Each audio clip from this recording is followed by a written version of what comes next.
Today we're going to be reading a science magazine article called Be Sun Safe. It's that time of year again when you play outside in the sun. Be sure you are sun safe. Sun safety scientists Maria and Morgan below showed how in the science fair project they slathered a hot dog with sunscreen, left another one bare, and put them under a heat lamp. The hot dog without the sunblock didn't have a good day at all. It almost exploded, said Maria. But the dog with the sunscreen didn't change at all, said Morgan. The moral of the story, always wear sunscreen outside unless you want to end up as a real hot dog.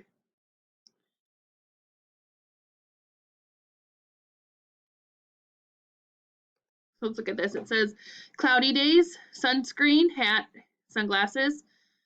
Partly cloudy days, limit your time outside, stay in the shade, wear sunscreen, wear a hat, and wear sunglasses. And sunny days, stay inside, limit time outside, stay in the shade, wear sunscreen, wear a hat, and wear sunglasses. Comparing texts. Compare the lizard and the sun and the Be Sun Safe. How are they alike and how are they different? How are they alike and how are they different? Well, both are about the sun. The Lizard and the Sun is a folktale that tells how the sun once disappeared to sleep. The lizard found it, and the emperor convinced the sun to get up and shine. Be Sun Safe is a magazine article that gives information about how to keep safe in the sun. 2. How do you protect yourself when you are out in the sun? What are things you do? Well, I know that I use sunscreen. I make sure that I have sunglasses on. Sometimes I even wear a hat, and I make sure that I'm not out there very long. And it's always good to keep hydrated, so make sure you're drinking lots of water when you're outside as well. How can you learn more about lizards?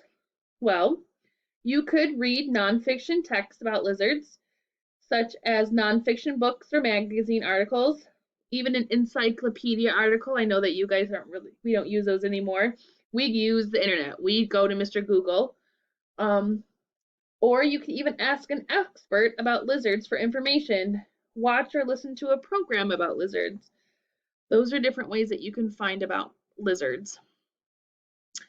So with our phonics, this week we talked about the ER and the EST, and that is talking about when we write and when we use it, we are using it to compare things. Like he got the bigger cookie, or hers is the biggest ice cream. Those are different ways that we use the EST and the ER. It's when we compare things. And this week we were talking about our phonics, and we were talking about how, sorry, let me get to the page.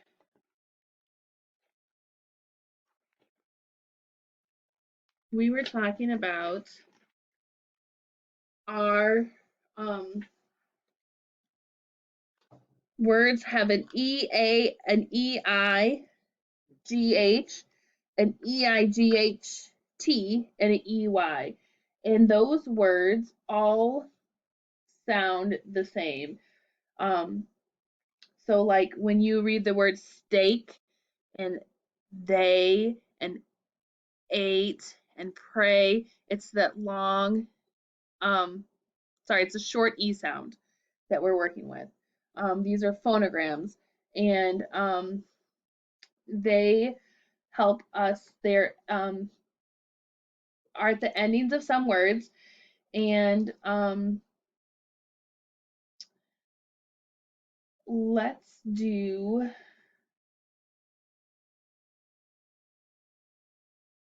look at our spelling words. So each word has the A sound spelled EA, okay? So break, sleigh, they. I don't know why I said short E earlier. It's long. It's short A, but it has an EA, EI, EIGH, or EY.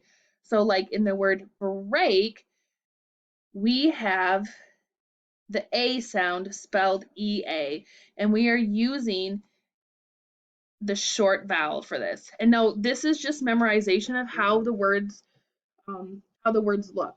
Um, so that's how you're able to find out what they mean, and also kind of what they when I say what they mean by um, what context they're using, and like the word eight, like it's eight here is a number word. It's EIGHT, and instead of ATE. So these are just words that you have to look at and you have to memorize how they spell. Um, how they are spelled, and that's how you know which EA, EAK, EIGH, or EIGHT, or the EY in them. Um, so it's just a matter of memorization. There aren't really any tricks to it, just except for memorizing them. So you guys can have a spelling test tomorrow on those words, and I hope that you guys are doing well. Let me know if you're having any issues, and I will be there to help you. Have a good day, and I love you all.